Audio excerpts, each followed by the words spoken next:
On March 29, 2005, I survived a serious car accident. After a long night of dedicated alcohol consumption, I trusted someone who said he was totally cool to drive, and he wasn't. Less than 48 hours later, I woke up in an intensive care unit. I'm fortunate that I have no memory of the car accident. My first memory is of a male voice speaking to me somewhere from the darkness around my feet. The voice told me to stop chewing on my breathing tubes, and I heard the sound of a ventilator forcing me to take calculated gasps. My mouth was so dry, and I tried to say the word water, but the sound that came from me was inaudible, not even a whisper. I tried to wave my arms or kick my legs, but nothing happened. I thought I was tied down. I couldn't speak, I couldn't scream, I couldn't move. I was trapped and I was terrified. Over the next few days, I learned that I had broken my neck and that the reason I couldn't move was because I was paralyzed from the neck down. Among other serious injuries, like broken ribs and having my scalp peeled back from my skull, my neck was shattered in 2 places. I'm technically a quadriplegic with varying degrees of paralysis from the chest down.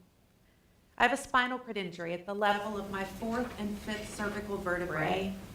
After a spinal cord injury, messages below the level of injury are unable to get past the damage in the spinal cord. This means that sensory messages like hot, cold, touch, pain, and pressure, and motor messages which tell my body when and how to move are lost below the level of the injury. And my type of injury is referred to as incomplete.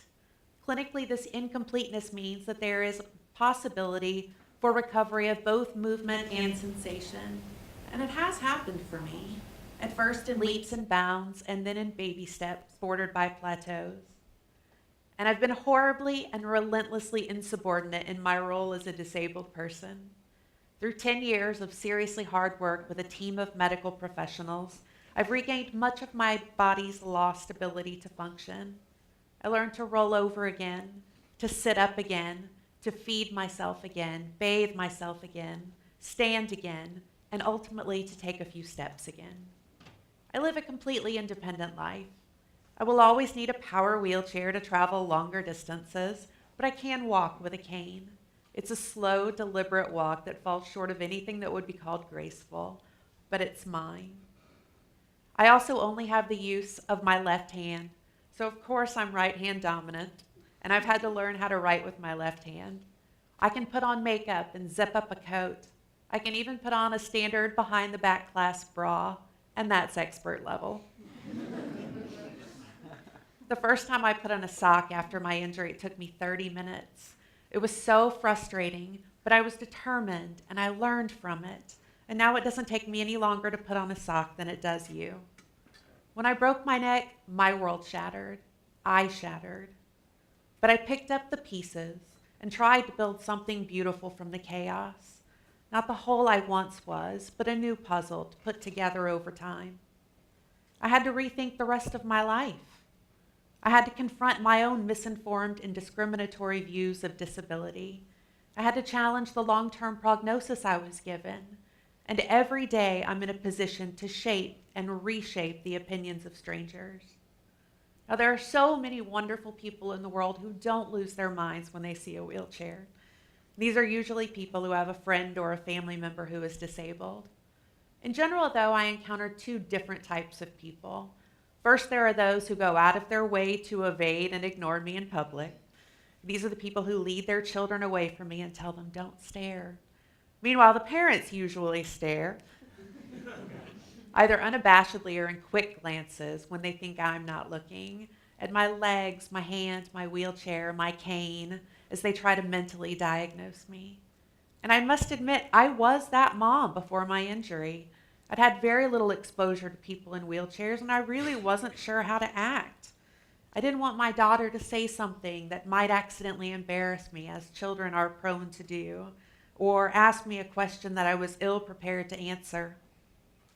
Unfortunately, in trying to be polite, we are inadvertently teaching our children that we don't talk about people in wheelchairs, that they are to be avoided, that to acknowledge their presence is to be disrespectful. By telling our children not to stare, we are teaching them not to see. The other type of stranger I encounter in public are those who trip over themselves to go out of the way to give unsolicited help to the lady in the wheelchair. At home, I do all the things everyone else does. I cook dinner, I do laundry, I vacuum the carpet, I clean the house.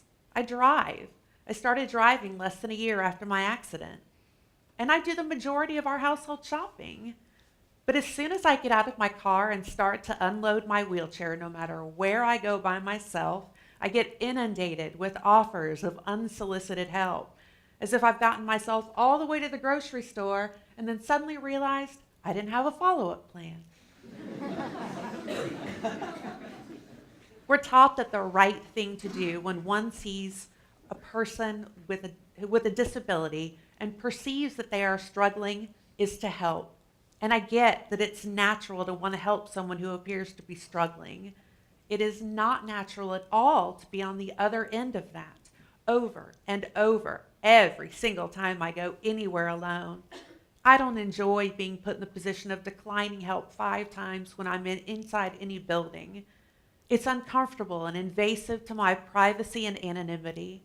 But you'd be surprised how many people get offended, when I'm not incredibly grateful for the help I didn't want or need. I appear to struggle often when I'm really just doing things differently. It sometimes takes me a while to do things. I often have to try 2 or 3 different methods to accomplish a task before I figure out what works. I work hard at that. I genuinely enjoy the challenge, and I didn't get to where I am by having everyone else do things for me. There is dignity in the struggle. There is pride in the accomplishment. Unsolicited help robs me of both. It renders me ineffective and isn't helpful at all. I know you don't mind helping. I mind.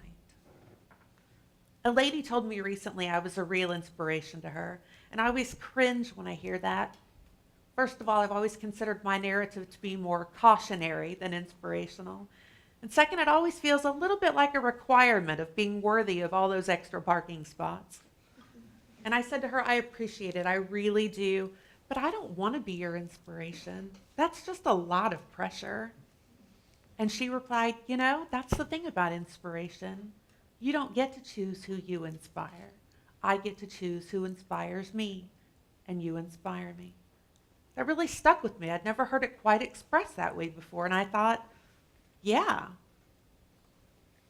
I went to the state offices in Nashville a couple of weeks ago.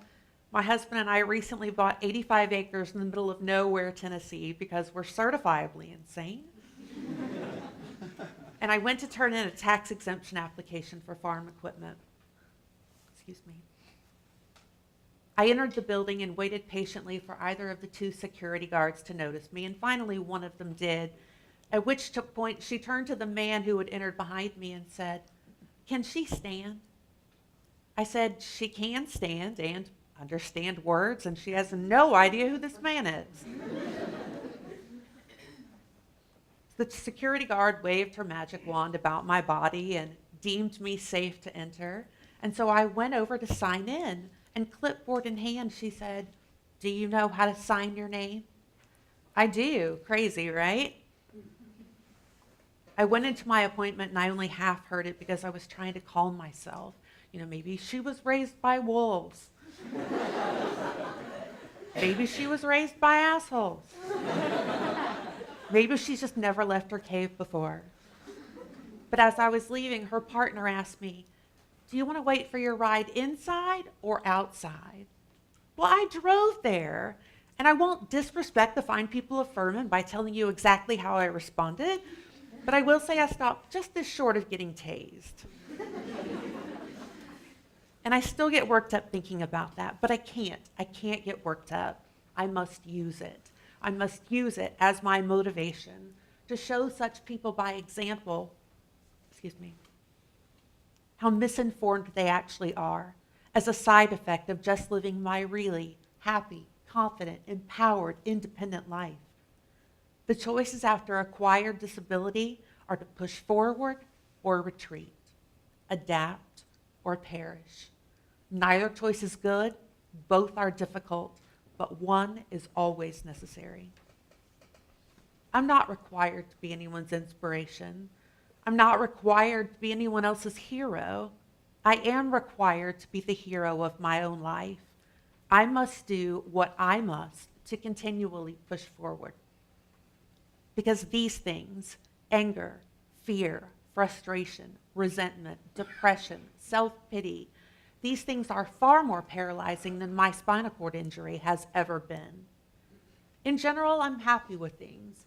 I'm happy with myself and my injury. I feel strong and sexy and powerful. I embrace life, injury and all. But that's not to say that it's been easy or perfect. There are also moments when I'm frustrated with my physical recovery in ways that would kill me if I allowed myself to dwell upon them. But I can't. I can't wallow in the luxury of why me? Why not me? The only thing I can allow myself to focus on is what's next. The only one who is responsible for and capable of making my life something to be proud of is me. Why not me? Why me? Because no one else can. There was a period of almost 2 years when I really had given up. It was a slow decline, so I didn't even really notice it as it was happening. Before that time, I never knew if I was an apple or a pear when finding my perfect fit in Lucky and Cosmopolitan. I found out that I'm a pear body shape, and now I know which fat jeans to wear. And then one morning I had an epiphany. Just the kind of thing that I'd always believed was a load of BS that never really happened to anyone. I was overcome with this deep, heavy, crushing guilt and anger, coupled with the realization of exactly how much time had passed me by. And the anger and frustration weren't with the accident or the injury with the injury itself, but what I had allowed myself to become. I asked my daughter to take a picture of me, and when she asked me why, I said, because I never want to be this person ever again. I still have that photo, but I don't need to look at it to know who I don't want to be. I'm not really proud of that low point in my life when I had become complacent and acquiescent, but I realized that it was part of my journey, and now I know which direction I'm heading, always forward, checking the rearview mirror from time to time, but only as an indicator of how far I've actually come. I can't take it back, but at least I know the worst that is possible. I can feel the failure, own it, and do better, require more of myself. These aren't things I live without. They're just things I can no longer afford to live with.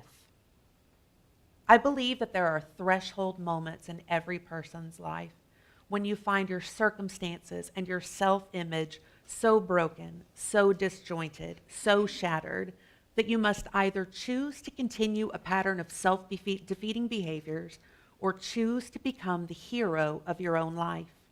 And in doing so, you will find that you inspire others to do the same. The organizers of this wonderful event asked me how I thought I could change or affect the world. The only thing I'd like to bring to the world is a new perspective. I like to make people question their preconceived notions about themselves and about each other. I'm able to do it loudly and forcefully, but I prefer to do it through example and with a little bit of humor.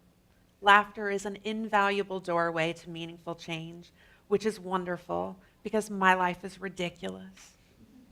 I'm able to see that, the laughable in the everyday. From my wheelchair, I also see the world right at ass level. And I'm pretty sure there's a correlation between the two. My body is sometimes inattentive to my wants, but my mind is sharp. My sense of humor is honed. My wit is a razor, and I am the hero of my own ridiculous and shattered life. You must decide who you want to be. Sometimes you have to decide who you won't be even 1 second longer. You must make it happen, even though it is so incredibly difficult and often painful, even though it is so much easier to let others do it for you or instead of you. No matter your circumstances, no matter what life throws your way, No matter what others believe about your assumed weaknesses and limitations, you must embrace the struggle. Squeeze every small victory. Let them see you. Make them see you. And let them stare. Thank you.